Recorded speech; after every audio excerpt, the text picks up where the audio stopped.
BJP कई शासित राज्यों में जिस तरह से धर्मांतरण को लेकर कानून बनाया गया और खासतौर से उत्तर प्रदेश में इस मामले में लेकर के दर्जनों लोगों को गिरफ्तार किया गया है और कई केसेस में तो सजाएं तक हो गई हैं। लेकिन ये मामला जिस तरह से सुप्रीम कोर्ट में अब पहुंचा है और सवाल खड़े हो रहे हैं इस कानून के ऊपर ही कि हमारे संविधान ने अपने धर्म का प्रचार प्रसार करने की पूरी खुली आज़ादी दी है।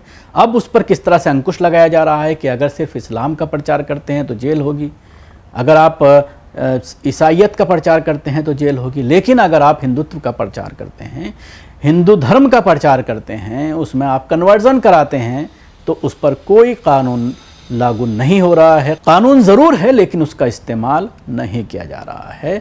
तो इसी तरह से एक मामला कर्नाटक में भी सामने आया था, जहां पर हाईकोर्ट के ज़रिए एक अहम फैसला सामने आया है जिसमें कुछ लोगों को गिरफ्तार किया गया था। पर्चे बांटने के नाम पर मंदिर के अंदर इस्लाम का प्रचार कर रहे थे, तो उसको लेकर के अहम टिप्पणी की गई है कर्नाटक हाईकोर्ट के जरिए। मैं आपको बताना चाहूँगा कि कर्नाटक हाईकोर्ट ने हाल ही में एक अहम फैसला सुनाया है।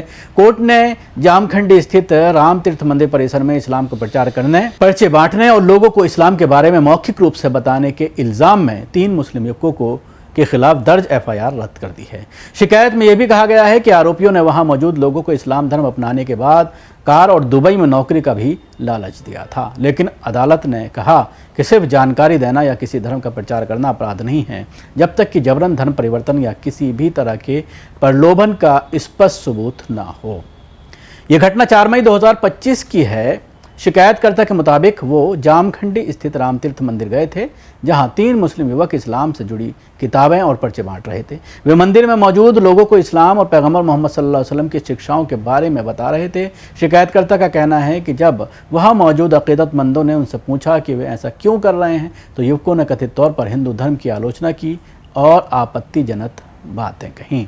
अब ये मामला जब हाई कोर्ट पहुंचा तो हाई कोर्ट ने ये कह करके एफआईआर क्विस्ट कर दी है, एफआईआर रद्द कर दी है कि कोई भी अपने धर्म का प्रचार कर सकता है, सिवाय इसके कि उसमें कोई लालच या प्रलोभन या ज़बरदस्ती इस तरह का कोई आरोप अगर लगता है और वो साबित होता है तो वो काबिल जुर्म है। लेकिन अपने धर्म का प्रचार करना कोई जुर्म नहीं है।